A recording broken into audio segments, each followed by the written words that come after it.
Assalamualaikum warahmatullahi wabarakatuh. Waalaikumsalam warahmatullahi wabarakatuh.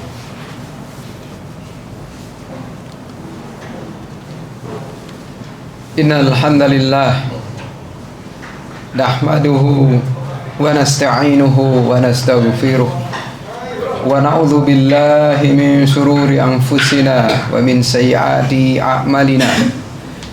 May yahdihillahu fala mudilla lahu wa may yudlil fala hadiyalah. Wa asyhadu an la ilaha illallah wahdahu la syarika lah. Wa asyhadu anna Muhammadan abduhu wa rasuluh. Allahumma salli wa sallim wa barik ala nabiyyina Muhammadin wa ala alihi wa ashabihi wa man tabi'ahum bi ihsanin ila yaumiddin. Ya ayyuhalladzina amanu taqullaha haqqa tuqatih wa la tamutunna illa wa antum muslimun. Ya ayyuhan nasu taqu rabbakumul ladzi khalaqakum min nafsin wahidah wa khalaqa minha zawjaha wa bassa minhuma rijalan katsiran wa nisaa wattaqullaha alladzi tasaaluna bihi wal arham innallaha kana 'alaikum raqiba. Ya ayyuhalladzina amanu taqullaha wa qulu qawlan sadida yuslih lakum a'malakum wa yaghfir lakum dhunubakum wa may yuti'illaha wa rasulahu faqad faza fawzan 'azima. Amma ba'du fa inna asdaqal hadisi kitabullah wa khairal hadi hadi Muhammadin sallallahu alaihi wasallam wa syarrul umuri muhdatsatuha wa kullu muhdatsatin bid'ah wa kullu bid'atin dhalalah wa kullu dhalalatin finnar. Jamaah salat Jumat rahimani wa rahimakumullah.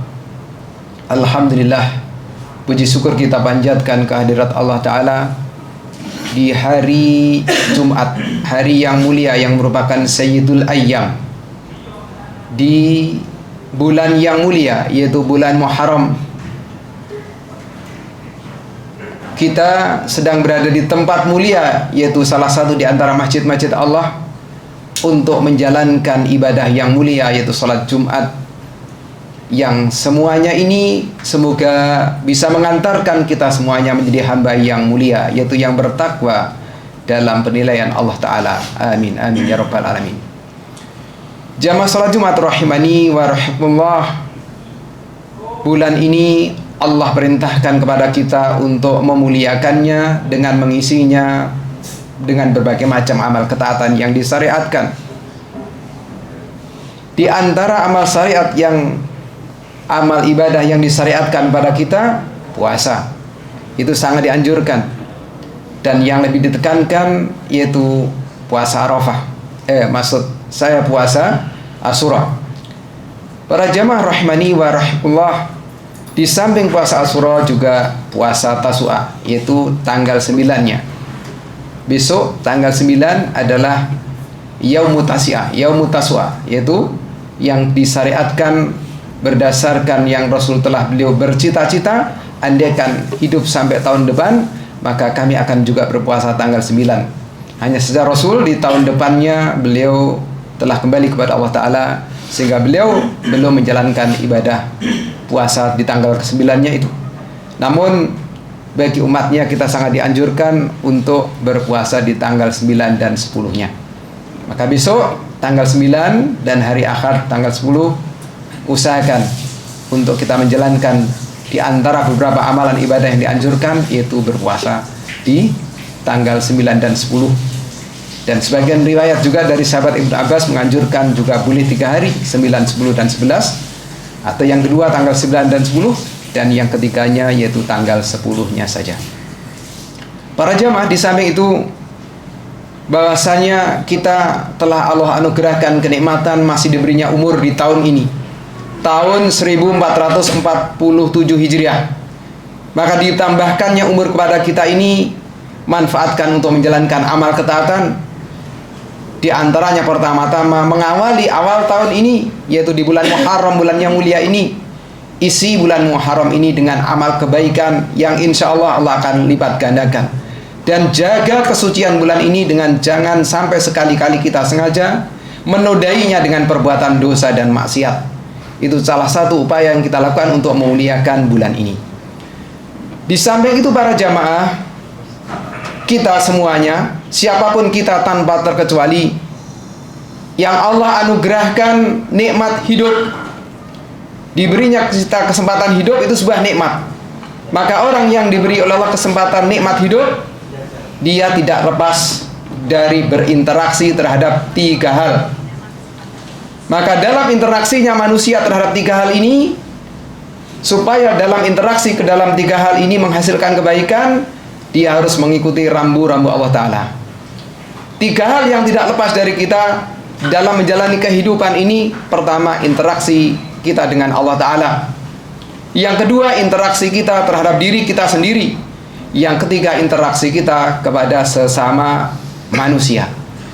Maka ketiga-tiganya ini para jamaah, andaikan kita berinteraksi pada Allah, kedua berinteraksi pada diri sendiri, ketiga berinteraksi dengan sama manusia dengan cara yang benar, maka berarti kita telah mengisi umur dalam berinteraksi dengan 3 hal itu dengan kebaikan. Mengisi umur dengan kebaikan, dengan ketaatan, maka itulah yang disebut umur barokah. Maka bertambahnya tahun yang kita masih diberi kesempatan hidup di tahun ini, syukurilah dengan cara berinteraksi dengan ketiga hal yang saya sebutkan tadi, mengikuti rambu-rambu Allah Ta'ala. Bagaimana dalam berinteraksi kita pada Allah, bagaimana dalam berinteraksi kita pada diri sendiri, dan bagaimana dalam berinteraksi kita kepada sama manusia, itu telah disarikan oleh Rasul dalam sebuah hadis yang diriwayatkan oleh Imam Tirmidzi, yang mana Rasulullah waktu itu menasihatkan kepada sahabat Abu Dzar Al-Ghifari, dan ada sebagian yang mengatakan kepada sahabat Mu'adz bin Jabal. Rasul mengatakan, ittaqillaha haitsuma kunta wa'bi sayyi'atal hasanata tamhuha wa khaliqin nasa bi khuluqin hasanin. Ittaqillaha haitsuma kunta. Bertakwalah kamu kepada Allah dimanapun kamu berada. Ini tentang cara kita berinteraksi kepada Allah, agar hubungan kita pada Allah menghasilkan hubungan yang baik, yang mendatangkan keridhaan Allah pada kita, yang mendatangkan keberkahan pada umur yang kita jalani dalam hidup kita. Maka jadikan interaksi kita pada Allah dengan senantiasa menjadikan umur yang kita jalani dengan senantiasa menjalankan ketakwaan pada Allah Ta'ala. Itu yang pertama. Yang kedua, Rasul memerintahkan yang tersirat dalam hadis itu, wa'atbis sayyi'atal hasanata, dan ikutilah perbuatan buruk dengan perbuatan baik. Iringi perbuatan buruk yang kita lakukan dengan menyusul melakukan kebaikan-kebaikan. Ini dalam hal berinteraksi terhadap diri sendiri. Maksudnya apa? Banyak-banyak bertaubat, banyak-banyak memperbaiki diri setelah kita mendolimi diri sendiri. Karena manusia dalam kaitannya berinteraksi terhadap dirinya sendiri seringkali menerjang apa yang dilarangan-larangan Allah Ta'ala, dan itu berarti kezaliman yang merupakan keburukan dalam berinteraksi terhadap diri sendiri. Untuk memperbaiki interaksi pada diri sendiri, maka memperbanyak bertobat pada Allah Ta'ala. Sementara yang ketiganya, wa khaliqin nasa bi khuluqin hasanin, dan bergaulah dengan sama manusia dengan akhlak yang mulia. Maka ini cara berinteraksi dengan sesama manusia agar interaksi kita mendatangkan kebaikan, menjadikan keberkahan dalam umur kita. 3 hal ini para jamaah yang perlu kita semuanya berusaha menjaga sebaik-baiknya. Nomor 1 tadi, interaksilah kepada Allah Ta'ala dengan takwa. Apa itu? At-taqwa al-amalu bi-ta'atillah ala nuri minallah, roja'a sawabillah wa tarku ma'asilah ala nuri minallah ma khafata adzabillah. Takwa itu adalah al-amalu bi ta'atillah, mengerjakan amal ketaatan kepada Allah, ala nuri minallah, di atas bimbingan cahaya ilmu dari Allah. Ketaatan kita pada Allah, kita mengerjakannya di atas bimbingan ilmu. Artinya kita tahu ini perintah yang dikerjakan, yang harus kita kerjakan dari dasar ilmu yang telah kita pelajari. Kita tahu perintah bersumber dari ilmu, dan selanjutnya perintah yang ada dalam ilmu yang kita pelajari itu amalkan. Itu namanya takwa dalam menjalankan perintah Allah Untuk apa kita menjalankan perintah Allah tadi? Roja asawabilah, berharap pahala dari Allah. Selanjutnya, sisi lain dari takwa, wa tarku ma'asilah, meninggalkan kemaksiatan pada Allah. Tinggalkan segala bentuk perbuatan-perbuatan yang dilarang oleh Allah. Kita tahu dari mana itu larangan juga sama, yaitu ala nuri minallah, dari bimbingan cahaya ilmu yang datang dari Allah, yaitu ilmu maksudnya. Kita tahu, oh ini larangan-larangan Allah yang dilarang kepada saya, tinggalkan itu. Itu cara kita untuk bertakwa pada Allah. Pertama, kerjakan perintah-perintahnya. Kita tahu dari mana itu perintah, dari cahaya ilmu yang datang dari Al-Quran dan Sunnah Nabi SAW. Kerjakan itu perintah sebaik-baiknya. Demikian pula kita bertakwa pada Allah dengan cara menjauhi larangan-larangannya. Dari mana kita tahu itu larangan? Dari cahaya ilmu yang telah kita pelajari dalam Quran dan hadis Nabi SAW. Tinggalkan larangan itu dengan sejauh-jauhnya. Maka ini cara kita berinteraksi pada Allah, agar muamalah kita pada Allah, interaksi kita pada Allah menghasilkan kebaikan, rahmat Allah diberikan pada kita, keridhaannya diberikan pada kita. Bertakwalah pada Allah haitsuma kunta, dimanapun kita berada, di rumah, di tempat kerja, dimanapun, senantiasa bertakwa. Karena kita yakin Allah Ta'ala senantiasa mengawasi kita. Tidak satu detik pun berlalu dari waktu yang kita jalani yang kita luput dari pengawasan Allah. Walaupun mungkin di tempat kerja majikan tidak mengawasi kita, walaupun di tempat kerja mungkin atasan tidak melihat kita, tapi yakinlah Allah pasti melihat kita.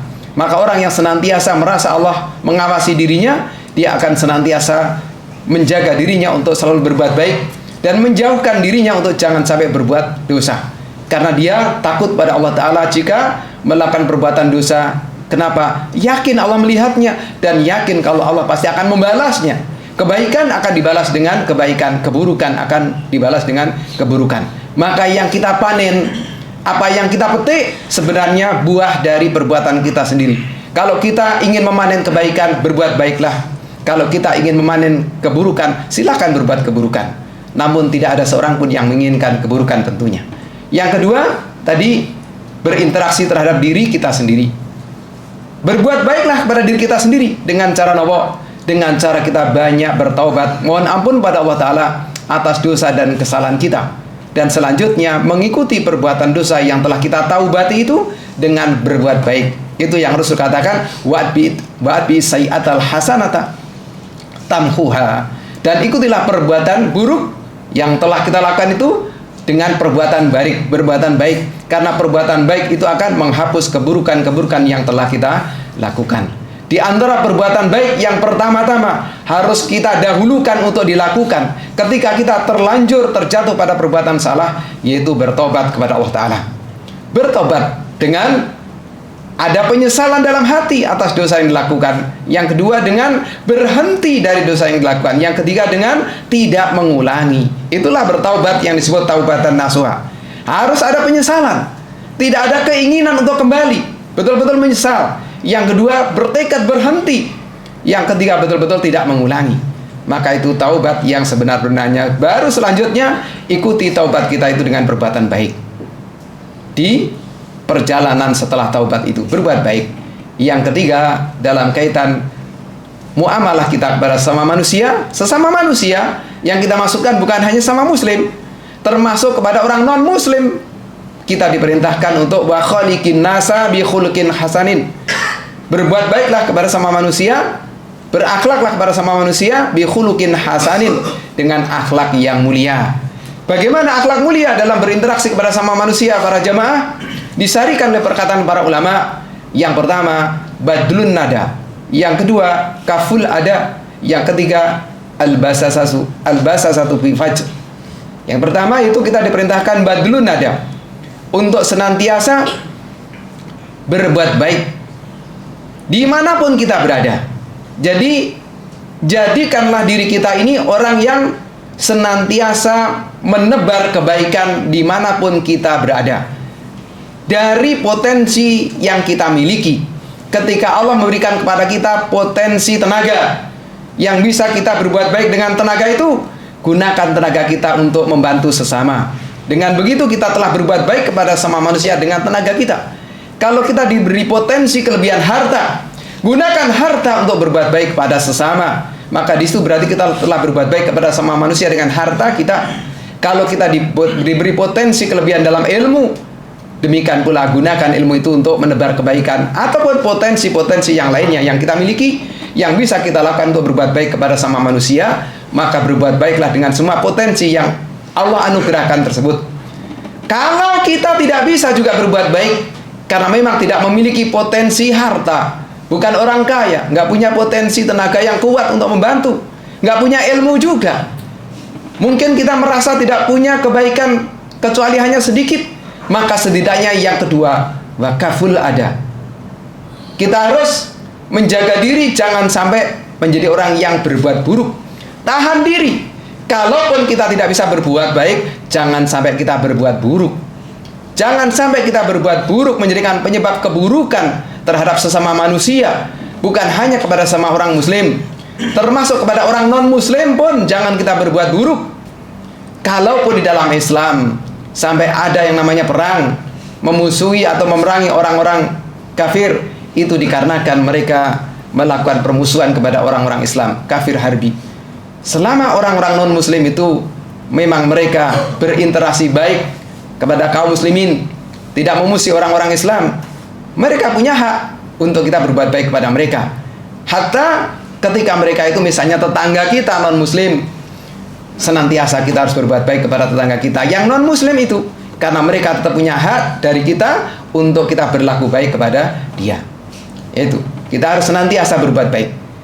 Saya contohkan di antaranya para jamaah, salah seorang ulama mengisahkan ketika perjalanan safari dakwahnya ke negeri Eropa, beliau menceritakan tentang ada orang-orang turis yang sedang melancong ke perkampungan negeri muslim waktu itu. Di perkampungan negeri muslim itu, karena begitu nikmatnya menikmati panorama keindahan tempat wisata di negeri muslim itu, sampai larut senja lupa kalau dia sudah jauh berada di hampir mendekati hutan, jauh dari kota. Maka hampir kemalaman dia pun bingung untuk bertanya.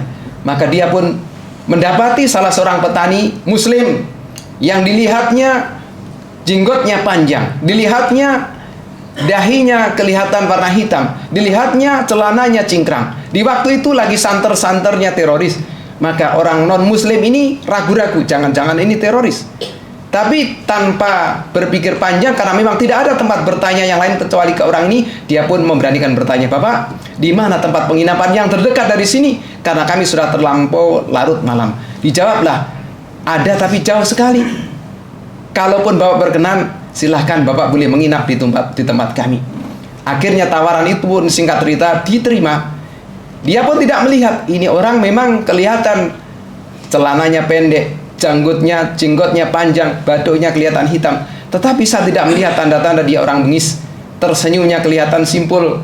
Dia pun ikut ke rumahnya. Setelah sampai di rumah, dia pun dipersilahkan, "Bapak nanti kalau sudah lelah bisa tidur di kamar sana, dan saya akan tidur di tempat yang lain, tapi sementara monggo kita menikmati makan malam terlebih dahulu." Dijamu. Setelah dijamu dan tidur, pagi harinya bangun dari tidurnya, dia kaget sekali. "Loh, Bapak pemilik rumah ini ada di mana? Rumah ini ternyata pintunya hanya itu dan kamarnya hanya ini. Saya menikmati tidur di kamar ini, tapi Bapak tidur di mana?" Dia keluar. Setelah didapati di luar, ternyata dia menemui Bapak itu di bawah pohon. Terjadilah perbincangan, "Bapak tadi malam tidur di mana?" "Saya tidur di sini." "Gila Bapak ini. Bapak mempersilahkan kami sebagai tamu menikmati fasilitas rumah Bapak, tapi Bapak begitu bersahajanya harus rela tidur di luar." Begitulah agama kami memerintahkan untuk memuliakan tamu. Maka dengan secepat itu pula si non muslim ini, saksikan Bapak, hari ini saya masuk Islam.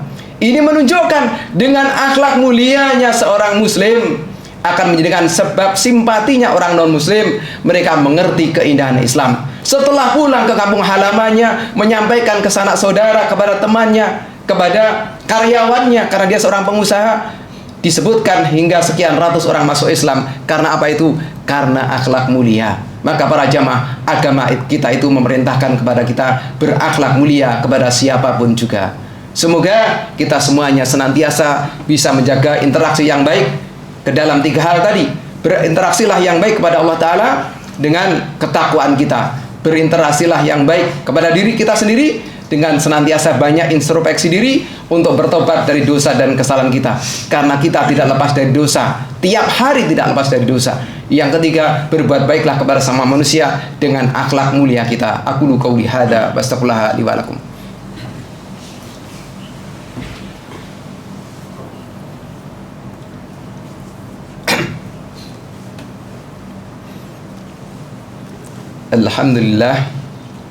Alhamdulillahilladzi khalaqal mauta wal hayata liyabluwakum ayyukum ahsanu amala. Asyhadu an la ilaha illallah wahdahu la syarikalah wa asyhadu anna Muhammadan abduhu wa rasuluh. Allahumma salli wa sallim wa barik ala nabiyyina Muhammadin wa ala alihi wa ashabihi wa man tabi'ahum bi ihsanin ila yaumiddin.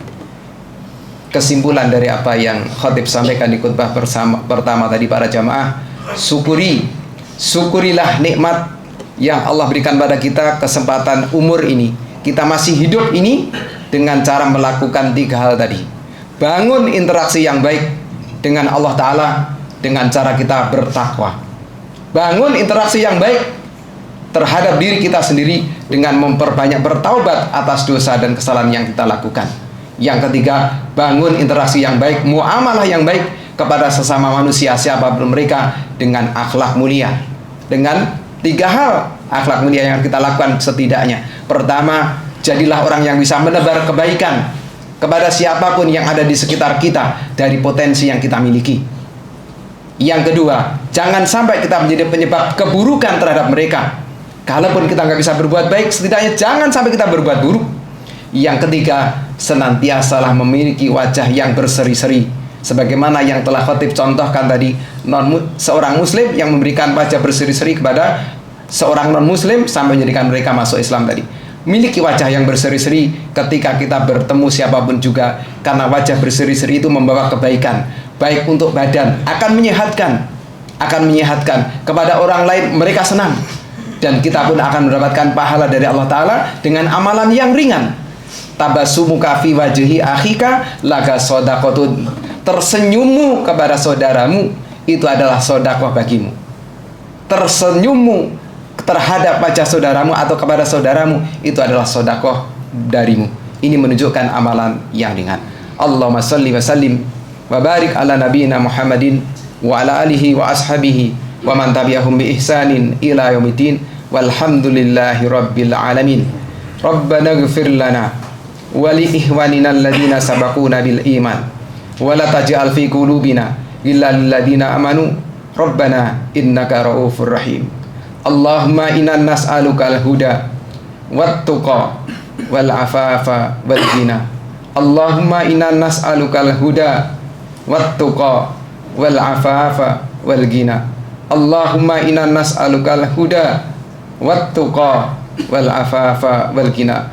Ya Allah, berikan kepada kami petunjuk, ya Allah, hidayah irsyad dan hidayah taufik. Ya Allah, ya Tuhan kami, berikan kepada kami semuanya ketakwaan, ya Allah, ketakwaan dalam menjalankan segala ketaatan kepadamu, ya Allah. Ya Allah, ya Tuhan kami, berikan kepada kami kekuatan untuk menjaga diri, menjauhi segala perbuatan dosa dan maksiat. Ya Allah, ya Tuhan kami, anugerahkan kepada hati kami kekayaan, kecukupan terhadap segala anugerah yang telah Kau berikan, sehingga kami bahagia dengan berapapun yang telah telah Engkau berikan kepada kami, ya Allah. Allahumma a'ina ala dzikrika wa syukrika wa husni ibadatik. Rabbana hab lana min azwajina wa dzurriyyatina qurrata a'yun waj'alna lil muttaqina imama. Rabbana atina fid dunya hasanah wa fil akhirati hasanah wa qina adzabannar. Subhana rabbika rabbil izzati amma yasifun wa salamun alal mursalin walhamdulillahi rabbil alamin. Wa aqimussalah. Allahu akbar, Allahu akbar.